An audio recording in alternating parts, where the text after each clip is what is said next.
ನಮಸ್ಕಾರ ಎಲ್ರಿಗೂ. ನಿಮ್ಮ ಚಾನೆಲ್ಗೆ ಸ್ವಾಗತ. ಇಲ್ಲಿ ನಮ್ಮ ಉದ್ದೇಶ ಒಂದೇ, ಜ್ಞಾನದ ಮೂಲಕ ಸಂಪತ್ತನ್ನು ಸೃಷ್ಟಿಸುವುದು. ಯಾಕಂದ್ರೆ ಯಾವುದೇ ಹೂಡಿಕೆ ಮಾಡೋಕ್ ಮುಂಚೆ ಅದರ ಬಗ್ಗೆ ಸರಿಯಾಗಿ ತಿಳಿದುಕೊಂಡ್ರೆ ಮಾತ್ರನೇ ಅದು ಉತ್ತಮ ಫಲ ಕೊಡುತ್ತೆ.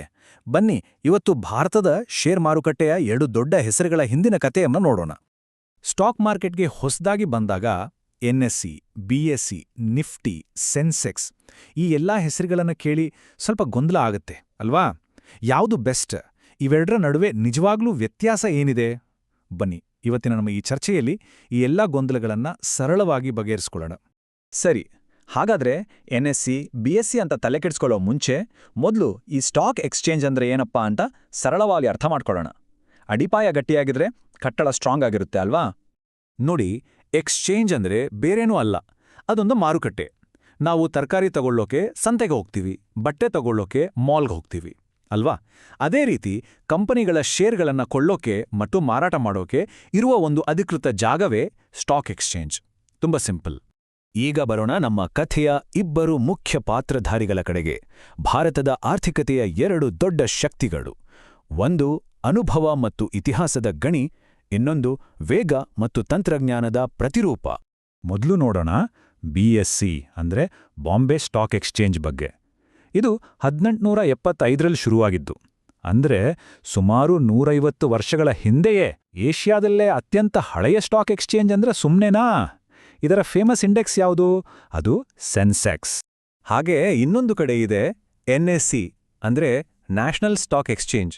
ಇದು ಶುರುವಾಗಿದ್ದು 1994ರಲ್ಲಿ. ಇದು ಬಂದಿದ್ದೇ ಒಂದು ಕ್ರಾಂತಿ ಇದ್ದ ಹಾಗೆ. ಯಾಕಂದ್ರೆ ಭಾರತಕ್ಕೆ ಆಧುನಿಕ ಪೇಪರ್ಲೆಸ್ ಎಲೆಕ್ಟ್ರಾನಿಕ್ ಟ್ರೇಡಿಂಗ್ ತಂದಿದ್ದೇ NSE. ಇದರ ಫೇಮಸ್ ಇಂಡೆಕ್ಸ್ ನಿಫ್ಟಿ 50. ಹಾಗಾದ್ರೆ ಇವೆರಡನ್ನೂ ಒಂದೇ ಫ್ರೇಮ್ನಲ್ಲಿ ನೋಡಿದ್ರೆ ಏನನ್ಸುತ್ತೆ? ನೋಡಿ, ಒಂದು ಕಡೆ 1875ರಲ್ಲಿ ಶುರುವಾದ ಸೆನ್ಸೆಕ್ಸ್ ಅನ್ನೋ ಗುರ್ತಿರೋ BSE, ಇನ್ನೊಂದು ಕಡೆ 1994ರಲ್ಲಿ ತಂತ್ರಜ್ಞಾನ ಜೊತೆ ಬಂದ ನಿಫ್ಟಿ 50 ಇರೋ NSE. ಒಂದು ಕಡೆ ಅನುಭವ, ಇನ್ನೊಂದು ಕಡೆ ನಾವೀನ್ಯತೆ, ಹೀಗೆ ಅಂದ್ಕೊಳ್ಬೋದು. ಓಕೆ, ಇಲ್ಲಿ ಒಂದು ಇಂಟ್ರೆಸ್ಟಿಂಗ್ ಪ್ರಶ್ನೆ ಬರುತ್ತೆ. ಒಂದೇ ದೇಶಕ್ಕೆ ಒಂದೇ ಥರದ ಕೆಲಸ ಮಾಡೋಕ್ಕೆ 2 ದೊಡ್ಡ ಸ್ಟಾಕ್ ಎಕ್ಸ್ಚೇಂಜ್ಗಳು ಯಾಕ್ಬೇಕು? ಒಂದೇ ಸಾಕಾಗಿರ್ಲಿಲ್ವಾ? ಯೋಚನೆ ಮಾಡಿ ನೋಡಿ, ಎರಡೂ ಇರೋದು ಮುಂಬೈನಲ್ಲೇ, ಎರಡೂ ಮಾಡೋದು ಹೆಚ್ಚು ಕಡಿಮೆ ಒಂದೇ ಥರದ ಕೆಲಸ. ಅದರಲ್ಲೂ ಇವತ್ತಿನ ಕಾಲದಲ್ಲಿ ಎಲ್ಲವೂ ಆನ್ಲೈನ್ ಅಲ್ವಾ? ಹಾಗಿದ್ಮೇಲೆ ಎರಡರ ಅವಶ್ಯಕತೆ ಏನಿದೆ? ಇದರ ಹಿಂದಿನ ಲಾಜಿಕ್ ಏನು? ಇದಕ್ಕುತ್ತರ ಒಂದೇ ಪದದಲ್ಲಿ ಹೇಳಬೇಕಂದ್ರೆ ಸ್ಪರ್ಧೆ. ಸ್ಪರ್ಧೆ ಇದ್ರೆ ತಾನೇ ಬೆಳವಣಿಗೆ. 2 ಎಕ್ಸ್ಚೇಂಜ್ಗಳಿದ್ದಾಗ ಹೂಡಿಕೆದಾರರನ್ನ ಮತ್ತು ಕಂಪನಿಗಳನ್ನ ತಮ್ಮ ಕಡೆಗೆ ಸೆಳೆಯೋಕೆ ಅವುಗಳ ಮಧ್ಯೆ ಪೈಪೋಟಿ ನಡೆಯುತ್ತೆ. ಇದರಿಂದ ನಮಗೇನು ಲಾಭ? ಉತ್ತಮ ಟೆಕ್ನಾಲಜಿ, ಕಡಿಮೆ ಬ್ರೋಕರೇಜ್, ವೇಗದ ಸೇವೆಗಳು, ಹೀಗೆ ಹಲವಾರು ಲಾಭಗಳಿದೆ. ಈ ಸ್ಪರ್ಧೆ ನಮ್ಮ ಮಾರ್ಕೆಟ್ನ ಇನ್ನಷ್ಟು ಗಟ್ಟಿಗೊಳಿಸುತ್ತೆ. ಸರಿ, ಇನ್ನೊಂದು ಪ್ರಾಕ್ಟಿಕಲ್ ಪ್ರಶ್ನೆ. ಇದು ಪ್ರತಿಯೊಬ್ಬ ಹೊಸ ಹೂಡಿಕೆದಾರನ ಮನಸ್ಸಲ್ಲೂ ಬರುತ್ತೆ. ಅಂದ್ರೆ NSEಯಲ್ಲಿ ಒಂದು ಶೇರ್ ತಗೊಂಡು ಅದನ್ನ BSEಯಲ್ಲಿ ಮಾರಾಟ ಮಾಡೋಕ್ಕಾಗತ್ತಾ? ಖಂಡಿತ ಸಾಧ್ಯ. ಆದ್ರೆ ಒಂದು ಕಂಡೀಷನ್, ಆ ಕಂಪನಿಯ ಶೇರ್ಗಳು NSE ಮತ್ತು BSE ಎರಡರಲ್ಲೂ ಲಿಸ್ಟ್ ಆಗಿರಬೇಕು. ಹಾಗಿದ್ದಾಗ ಒಂದರಲ್ಲಿ ಕೊಂಡು ಇನ್ನೊಂದರಲ್ಲಿ ಮಾರಬಹುದು. ಯಾಕಂದ್ರೆ ಪ್ರತಿಯೊಂದು ಶೇರಿಗೂ ISIN ಅಂತ ಒಂದು ಯುನೀಕ್ ನಂಬರ್ ಇರುತ್ತೆ. ಈ ISIN ನಂಬರ್ ಇದೆಯಲ್ಲ, ಇದು ಆ ಶೇರಿನ ಆಧಾರ್ ಕಾರ್ಡ್ ಇದ್ದ ಹಾಗೆ.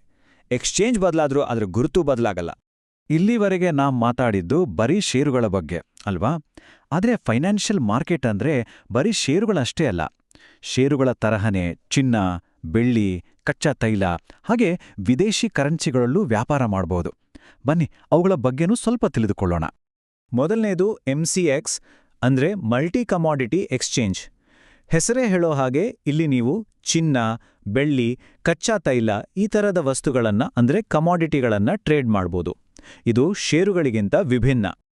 ಹಾಗೆ ಕರೆನ್ಸಿ ಟ್ರೇಡಿಂಗ್ ಸೆಗ್ಮೆಂಟ್ ಕೂಡ ಇದೆ. ಇದು NSE, BSE ಎರಡರಲ್ಲೂ ಸಿಗುತ್ತೆ. ಇಲ್ಲಿ ಅಮೆರಿಕನ್ ಡಾಲರ್ ಸಾಮೆ, ನಮ್ಮ ರೂಪಾಯಿ ಈ ತರಹದ ಕರೆನ್ಸಿ ಜೋಡಿಗಳ ವ್ಯಾಪಾರ ನಡೆಯುತ್ತೆ. ಮೂರನೇದು ಸ್ವಲ್ಪ ಅಡ್ವಾನ್ಸ್ಡ್ ಅಂತ ಹೇಳ್ಬೋದು, ಡೆರಿವೇಟಿವ್ಸ್ ಅಂದ್ರೆ ಫ್ಯೂಚರ್ಸ್ ಮತ್ತು ಆಪ್ಷನ್ಸ್. ಇದು ಕೂಡ NSE, BSE ಎರಡರಲ್ಲೂ ಇದೆ. ಇದು ಷೇರುಗಳ ಬೆಲೆಯ ಆಧಾರದ ಮೇಲೆ ಮಾಡುವ ಒಂದು ರೀತಿಯ ಹಣಕಾಸು ಒಪ್ಪಂದಗಳ ವ್ಯಾಪಾರ. ಹಾಗಾದ್ರೆ ಈ ಎಲ್ಲವನ್ನೂ ಸೇರಿಸಿದ್ರೆ ನಮಗೆ ಒಂದು ದೊಡ್ಡ ಫೈನಾನ್ಷಿಯಲ್ ಸೂಪರ್ ಮಾರ್ಕೆಟ್ ಚಿತ್ರಣ ಸಿಗುತ್ತೆ ಅಲ್ವಾ? ಎಲ್ಲವೂ ಒಂದೇ ಕಡೆ ಸಿಗೋ ಥರ. ಬನ್ನಿ, ಅದನ್ನ ಒಟ್ಟಿಗೆ ಒಂದು ನೋಟದಲ್ಲಿ ನೋಡೋಣ. ಈ ಟೇಬಲ್ ನೋಡಿ, ಎಷ್ಟು ಕ್ಲಿಯರ್ ಆಗಿ ಅರ್ಥ ಆಗುತ್ತೆ. ಇನ್ಫೋಸಿಸ್ ಶೇರ್ ಬೇಕಾ? NSE ಅಥವಾ BSEಗೆ ಹೋಗಿ. ಚಿನ್ನದಲ್ಲಿ ಹೂಡಿಕೆ ಮಾಡಬೇಕಾ? MCX ಇದೆ. ಡಾಲರ್ ಟ್ರೇಡ್ ಮಾಡಬೇಕಾ? ಅದಕ್ಕೆ ಬೇರೆ ಸೆಗ್ಮೆಂಟ್ ಇದೆ. ಅಂದ್ರೆ ಪ್ರತಿಯೊಂದು ಅಸೆಟ್ಗೂ ತನ್ನದೇ ಆದ ಒಂದು ಸ್ಪೆಷಲ್ ಮಾರ್ಕೆಟ್ ಇದೆ. ಸರಿ, ಹಾಗಾದ್ರೆ ಇವತ್ತಿನ ಈ ಚರ್ಚೆಯಿಂದ ನಾವು ಕಲಿತ ಪ್ರಮುಖ ಪಾಠಗಳೇನು? ಮೊದಲನೇದಾಗಿ NSE ಮತ್ತು BSE ಭಾರತದ 2 ಮುಖ್ಯ ಮತ್ತು ಸ್ವತಂತ್ರ ಎಕ್ಸ್ಚೇಂಜ್ಗಳು. ಎರಡನೆಯದು ಅವುಗಳ ನಡುವಿನ ಸ್ಪರ್ಧೆ ಹೂಡಿಕೆದಾರರಿಗೆ ಒಳ್ಳೆಯದು. ಮೂರನೇದು ಎರಡರಲ್ಲೂ ಲಿಸ್ಟ್ ಆಗಿರೋ ಷೇರನ್ನ ಒಂದರಲ್ಲಿ ತಗೊಂಡು ಇನ್ನೊಂದರಲ್ಲಿ ಮಾರಬಹುದು. ಮತ್ತು ಕೊನೆಯದಾಗಿ ಷೇರ್ಗಳಷ್ಟೇ ಅಲ್ಲ, ಕಮೋಡಿಟಿ, ಕರೆನ್ಸಿಗಳಿಗೂ ಪ್ರತ್ಯೇಕ ಮಾರ್ಕೆಟ್ಗಳಿವೆ. ಈಗ ಭಾರತದ ಫೈನಾನ್ಷಿಯಲ್ ಮಾರ್ಕೆಟ್ನ ಒಂದು ಮ್ಯಾಪ್ ನಮ್ಮ ಕೈಯಲ್ಲಿದೆ. ಹಾಗಾದ್ರೆ ನಮ್ಮ ಹೂಡಿಕೆಯ ಪ್ರಯಾಣವನ್ನು ಎಲ್ಲಿಂದ ಶುರು ಮಾಡೋದು? ಷೇರುಗಳಿಂದನಾ, ಕಮೋಡಿಟಿಗಳಿಂದನಾ ಅಥವಾ ಕರೆನ್ಸಿಗಳಿಂದನಾ? ಇದು ನಿಜವಾಗ್ಲೂ ಯೋಚಿಸಬೇಕಾದ ವಿಷಯ. ಯಾವಾಗ್ಲೂ ನೆನಪಿಡಿ, ಜ್ಞಾನವೇ ಶಕ್ತಿ, ಜ್ಞಾನವೇ ಸಂಪತ್ತು. ಹೂಡಿಕೆಯ ಜಗತ್ತಿನ ಬಗ್ಗೆ ಮತ್ತಷ್ಟು ಆಳವಾದ ವಿಷಯಗಳನ್ನು ತಿಳ್ಕೊಳಕ್ಕೆ ಮರಿದೆ ನಮ್ಮ ಚಾನೆಲ್ಗೆ ಸಬ್ಸ್ಕ್ರೈಬ್ ಮಾಡಿ. ಮುಂದಿನ ವಿಶ್ಲೇಷಣೆಯಲ್ಲಿ ಮತ್ತೆ ಸಿಗೋಣ. ಧನ್ಯವಾದಗಳು.